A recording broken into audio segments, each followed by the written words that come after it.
I ain't gonna lie to you. I got a 6'1", maybe. I got a 6'1", bruh. Good body shot from Fulton. Good right hand from brother.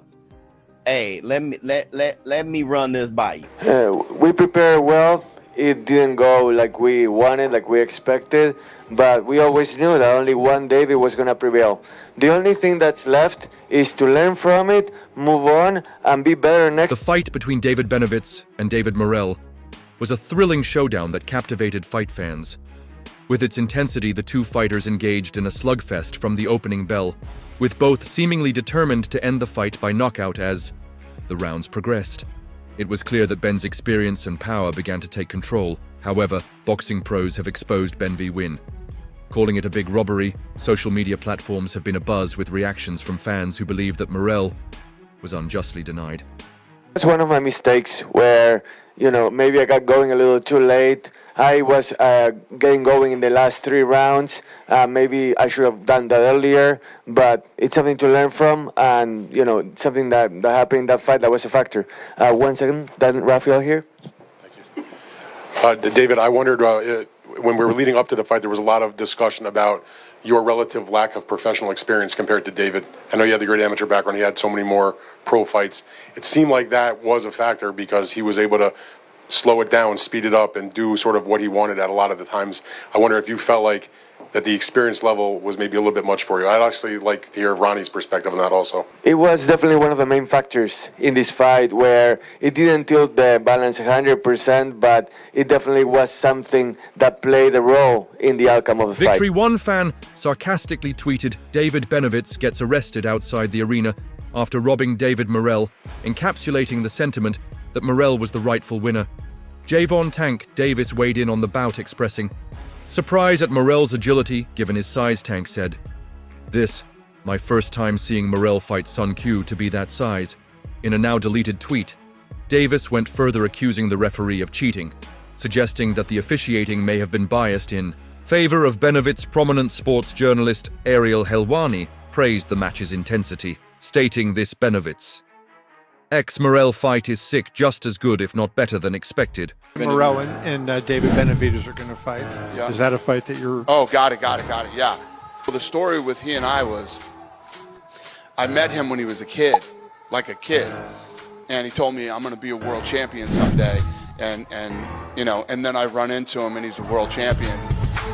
That's happened to me so many times, usually with MMA fighters, not boxers. That's when I was sort of kicking the tires of boxing, and yes, I will watch that fight, if that's the question you're asking. David Benavidez, American, from Arizona, from Phoenix, Arizona, debut 2013 through 2021. I think he is still fighting. His last fight most likely occurred in 2021. Oh wait, November 13, he's got an upcoming fight versus Jose Uzcatagu, Colombian, but his last one took place March 13, 2021. 24, and we got another undefeated. Love it, while Helwani's comment focused on the fight's entertainment. Value it also highlighted the closely contested nature of the bout. Combat sports analyst Kaposa noted the dramatic turn in the final rounds, observing just when that fight settles into a rhythm. Morrell turned up the drama in those final rounds. Great fight. Not difficult to score, but that delivered as an anticipated. This remark shows the belief that Morrell's performance in the later rounds was strong enough to secure him the win. The animosity between Benavidez and Morrell was evident even before the fight at a media workout leading up to the bout. No secret for everybody that Benavidez were, you know Robocop? Here, that's it. Look, the Benavidez best plan. It's 12 rounds. This time is the real secret. I never fight plan before. I think so plan not have too much power for Benavidez. So he's the big guy. He's stronger too. So you have the good lefts. You training hard. You have power. You have everything. Not nothing for you. I can dance. I have move that, you know. I can dance. Benavidez can dance. Tensions boiled over when Benavidez shoved Morrell during a face-off, prompting Morrell to hurl his title belt at Benavidez. Security intervened to prevent further escalation by the 4th round. Morrell stunned Benavidez with a surprising right hook that left the Mexican fighter on the ropes, showing vulnerability for the first time in a long while. However, Benavidez, known for his resilience and relentless pressure, quickly regained his composure. He started landing powerful uppercuts, breaking through Morrell's guard and pushing the Cuban fighter back, despite being on the back foot.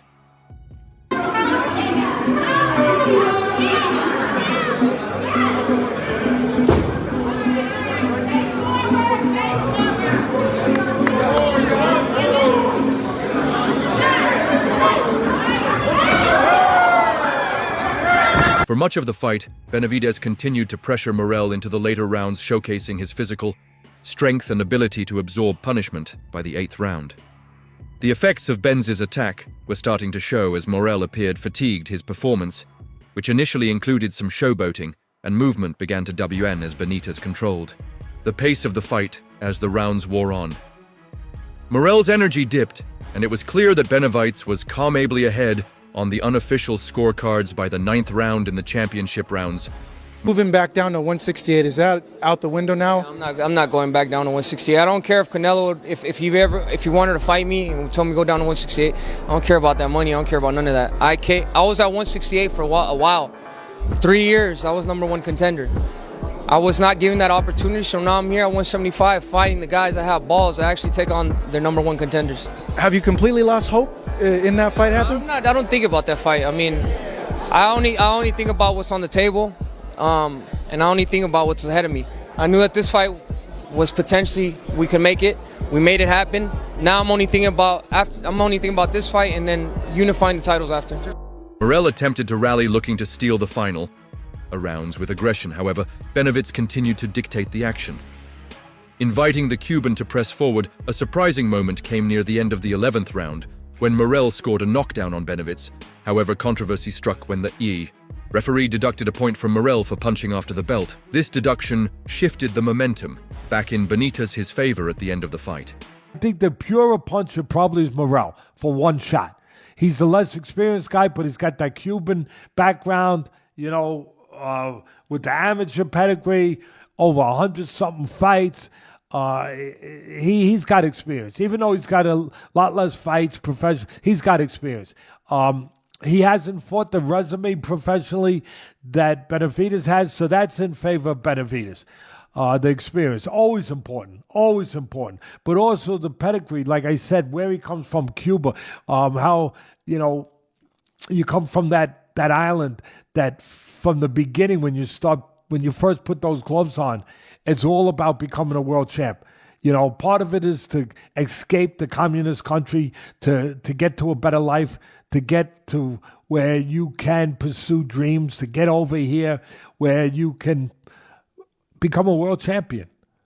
And that is all there. But Benavidez comes from those bloodlines too, where it's all about with him and his father, you know, and his family. It's all about being a champion, staying a champion, being proud, representing yourself in and out of the ring as a champion. The power. Both guys are known for that. The judges scored in favor of Benavidez with 2 scores of 115, 111, and one of 1188, making him the winner by unanimous decision. However, the result was met with criticism from WBA lightweight champion Jant Davis, who accused the referee of cheating. Davis voiced his frustration on social media, claiming the referee's actions influenced the outcome of the fight. Benavidez, nicknamed the Mexican Monster, boasts an imposing record of 2-90 with 24 knockouts, known for his relentless pressure power punches and iron will. He has been on a mission to establish himself as the most dominant super middleweight and a potential contender to face boxing. I definitely made a lot of mistakes that left me exposed to getting hit more than I wanted. Next question.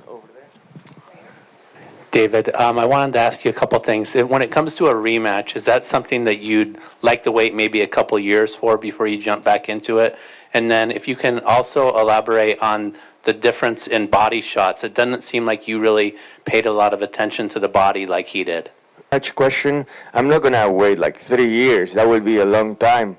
And as far as whether he wasn't looking for the body enough, that maybe that was the case. Yes, where I felt that I should have looked for the body more, but in that sense, he was heavier than normal, and it wasn't like he was hitting me that hard either, where like I wasn't feeling his punches a lot more than he was feeling mine. Superstar Canelo Alvarez in the build-up to this fight. Benavidez has been vocal about his disdain for Morrell, accusing him of disrespect and vowing to make their clash a brutal affair. The press conference showcased Benz's fiery temperament with his aggressive remarks and a physical altercation that only added to the drama on the other side. David Morrell, the WBA regular champion, has carved out a reputation as a slick, powerful, and technically gifted boxer with a perfect record of 110 and 9 knockouts. Morrell is eager to prove that he belongs at the top of the division, despite being the less experienced fighter in terms of professional bouts. I feel really good, man. I knew it was going to be a hard fight. That's why I trained extremely hard. We're talking a lot of shit, but at the end of the day, we sold the shit the fight. A lot of people want to see, a lot of people bought pay-per-view, and it was a great fight. I think I showed what level I'm on. I don't know what percentage I landed at, but I landed a lot, against a great fighter. What'd you say? 41%. 41 is pretty good. That's really good. And I don't think I got hit that much either, So I think that just shows what level I'm on, fighting with great fighters like this. And I'm just excited to keep putting on great fights like this, calling out the best fighters and fighting with them in big arenas like this. This is what Morrell has shown no signs of intimidation during the press conference. His refusal to shake Benz's hand and his bold move of hurling his championship belt at Benz's head signaled that he's not backing down. Tension between Benavidez and Morrell erupted during a media workout in Miami on December 17, 2024. Their animosity boiled over into a physical altercation, escalating the anticipation for their forthcoming light heavyweight title fight. Benavidez has also highlighted the personal animosity between him and Morrell, noting, "He doesn't like me. I don't." Like him, this tension has been evident in their pre-fight interactions. There's a huge demand for this fight, Dave Morrell and David Benavidez. For me, though, I never had a huge demand for it because I think it's a bit early for Morrell. And when you look at his last fight, Riyadh season, David Morrell didn't look that good. But a lot of people don't think David Benavidez looked that good against Volsing. I thought he looked great. I just thought he gassed out, but I thought he looked phenomenal. This fight, though, reminds me a bit of how they moved along Vargas. Remember when Vargas fought Trinidad? People wanted that fight until they saw it. He was a little too young, and he was showing a lot of promise, but I think they moved him along too quickly. Don't be surprised if David Benavidez give him a boxing lesson. David Benavidez, I think he's going to show some movement, shoot the jab, be busy. I think Morrell has a puncher's chance, and I think it's a phenomenal puncher's chance because he's so athletically. Benavidez and David Morrell, right? This is the type of fights boxing needs. Two young fighters, great fighters in their division. They moved up to 175. They were at 168. The fight wasn't made there, but 175, David said, you know what, let's make this fight happen. The first few pictures, it looks like David has some weight to take off. He looks like the Tyson Fury of the 175, but that doesn't matter, right? It's all about your fighting technique, your fighting style. I think David Morrell has a great opportunity to showcase his skills, but I don't think it'll be enough to beat a David Benavidez. I think David Benavidez has a little bit too much power and too much combinations for David Morrell. David Morrell hasn't, fought anybody that is maybe top 2, top 3. David Benavidez has been in there with Caleb Plant, has been in there with some good fighters. So he is coming into the fight the favorite. But let me know what you guys think of that fight, all right? Let me know. Including a heated exchange during a media workout where Benz shoved Morrell, leading to Morrell throwing his WBA interim title at Benavidez Canelo Alvarez, the undisputed super. Middleweight champion did not mince words asserting Benavidez won that fight. It's clear they don't want him near me. The sport deserves rematches when it's this controversial. Alvarez's comments hinted at long-standing speculation about boxing politics. deliberately sidelining Benavidez, a relentless challenger. From securing a career-defining bout against the sport's biggest star, his call for an immediate rematch echoed a broader sentiment among fans and pundits who viewed the decision as a barrier to the matchups. The public demands the rivalry between Canelo and Benavidez has been one of the most talked about topics in boxing over the past few years. The tension between the two fighters stems from Benz's persistent challenge for Canelo's super middleweight titles, which Canelo has avoided. Andre Ward, the former champion turned ESPN analyst, offered a more measured but pointed analysis, acknowledging Morrell's technical prowess. While siding with Benz's case, Morrell's defense was brilliant.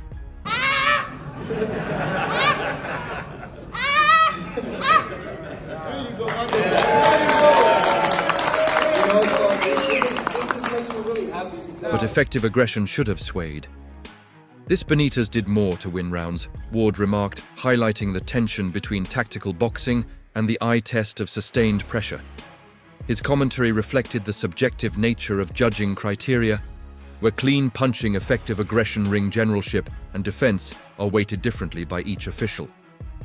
Meanwhile, veteran trainer and analyst Teddy Atlas delivered a scathing indictment of the sport itself, declaring this is why boxing's dying Benavidez landed the harder shots forced the fight judges rewarded.